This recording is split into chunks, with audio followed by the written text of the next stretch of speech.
ఒక అమ్మాయి వల్ల ఇప్పుడు చనిపోయిన వ్యక్తి లాంటి పర్సనాలిటీని ఇందులో తోసి మూసేయటం అసాధ్యం సార్.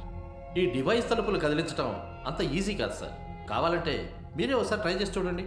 మా మ్యూజియంలో ఉన్న ప్రాపర్టీస్ అన్ని డ్యామేజ్ అయ్యాయి సార్. ఇది ఖచ్చితంగా ఒకళ్ళు చేసిన పని మాత్రం కాదు.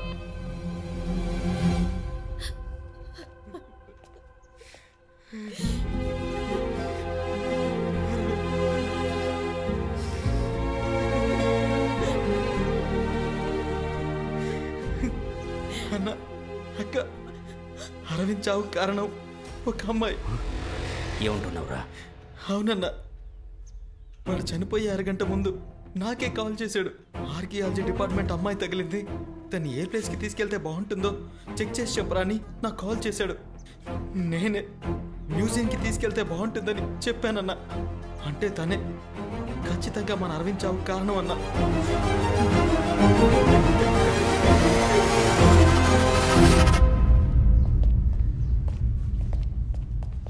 సార్, ఎందుకు నన్ను పిలిపించారు సార్? అలా చేత ముందుకురా. ఎదురు మాట్లాడుతున్నావేంటి? ముందుకురా. వచ్చి నిలబడు. చేతులు పెట్టు. చేజాచు బాగా నొక్కి పట్టావా?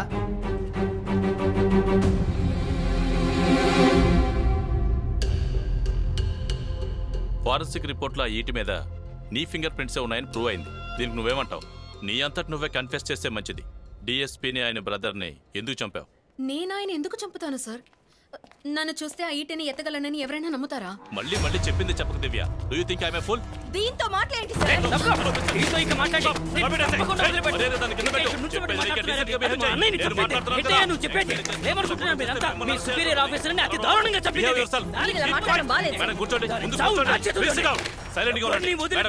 చెప్పండి, ఇది స్టేషన్ చేపల మార్కెట్. డిఎస్పీ గారిని ఎవరు చంపారో ఇన్వెస్టిగేట్ చేస్తున్నాం. మీకు ఎప్పుడు చెప్పాలో ఎలా చెప్పాలో మాట్లాడకుండా కూర్చోండి. కూర్చోండి. ఏదో ఒక రోజు దొరుకుతుంది కదా. కూర్చోండి. నువ్వు కూర్చోమ్మా. Divya, nothing to worry. Come please. స్టేషన్కి వచ్చి ఏం చేస్తున్నారండి మీరు? డిఎస్పీ గారు తమ్ముడు అయ్యుండి మేనర్స్ లేకుండా బిహేవ్ చేస్తున్నారు. అది నా ముందు. This is not at all fair. ఇలా చేస్తే మీ ఫ్యామిలీ రిప్యుటేషన్ ఏమవుతుంది? Hello officer. రాజా, రండి. సార్, ఇతను మన ఫోరెన్సిక్ డిపార్ట్మెంట్ వాళ్ళ హెడ్ సార్. మన ఫారినర్ మిస్సింగ్ కేసులో భాగంగా అరే చైర్ తీసుకురా. ఆయనకి చైర్ తీసుకురా. అలాగే సార్. ఫోరెన్సిక్ టెస్ట్ లో భాగంగా తవ్వకాలు చేపట్టాం సార్. చూసుకోవయ్యా. Thank you. దివ్య తీసుకొచ్చిన స్కెలిటన్ దాదాపు 120 సంవత్సరాల క్రితం జీవించిన ఒక అమ్మాయిది. షాకింగ్ న్యూస్ ఏంటంటే ఆ అమ్మాయి అనాటమీ దివ్య అనాటమీ పర్ఫెక్ట్గా మ్యాచ్ అవుతుంది.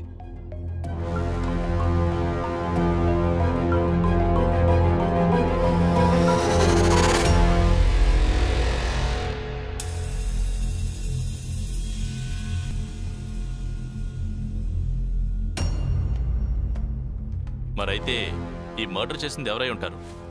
ఆత్మే దయ్యం రూపంలో వచ్చి ఇదంతా చేసిందని మా గట్టి నమ్మకం సార్. ఏంటయ్యా నీ కహానీలు? ఇన్వెస్టిగేషన్ లో అసలు సీరియస్నెస్ లేకపోతే ఎలా? దయ్యానికి కాళ్ళు చేతులు కూడా ఉంటాయా? మరైతే ఫింగర్ ప్రింట్స్ ఎక్కడి నుంచి వచ్చినట్టు? సంబంధం లేకుండా మాట్లాడుకో. రోజు రోజుకి ఈ కేసు కాంప్లికేట్ అవుతుంది. ఈ కేసులో క్లారిటీ వచ్చేంత వరకు నువ్వు ఈ ఊళ్ళోనే ఉండాలి. అసలు ఏంటి దివ్య ఇదంతా? ఏవేవో కథలు చెప్తున్నావు. అన్నయ్య, నువ్వు నన్ను కొంచెం క్లోజ్గా వాచ్ చేస్తావా? రాత్రి నేను నార్మల్గా ఉన్నానా లేదంటే వేరేలా రియాక్ట్ అవుతున్నానా అని కొంచెం అబ్జర్వ్ చేస్తావా ప్లీజ్? అసలు నువ్వు చెప్పేదానికి ఎలా రియాక్ట్ అవ్వాలో కూడా నాకు అర్థం కావట్లేదు. సరే,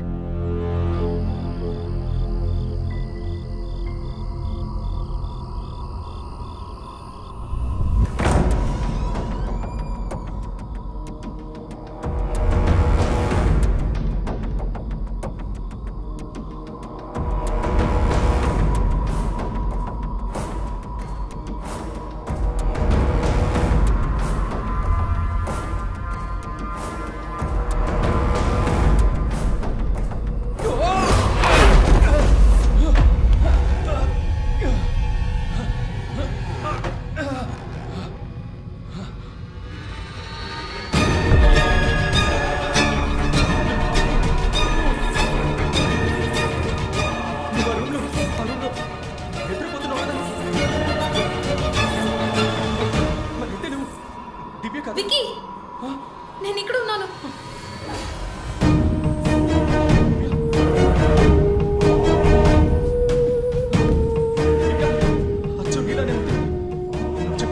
గురించేనా? నువ్వు నన్ను వాడుకొని ఆ 2 హత్యలు చేశావన్న డౌట్ నాకుండేది. కానీ ఇప్పుడు నేను చూశాక అది క్లియర్ అయింది. ఎందుకు నువ్వు మా అన్నయ్యని చంపాలనుకుంటున్నావు? నీ టార్గెట్ మా అన్నయ్య మాత్రమేనా, లేక నేను కూడానా? వీడొక అన్నయ్య. ఇట్లాంటి నయవంచకుడిని చంపకుండా వదిలేయమంటావా? వీడి అంతా అన్ని పక్కన నుంచుని చూడు.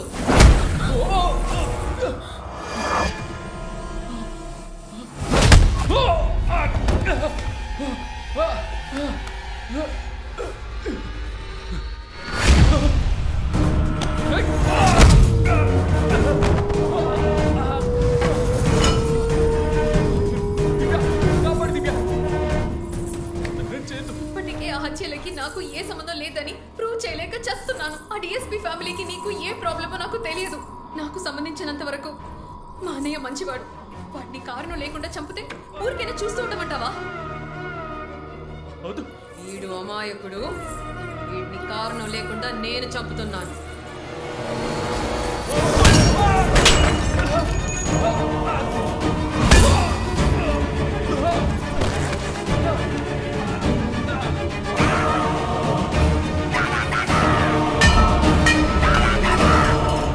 నాతో రా, నా గురించి తెలుసుకో. ఆ తర్వాత వీడిని ఏం చెయ్యాలో నువ్వే నిర్ణయించు.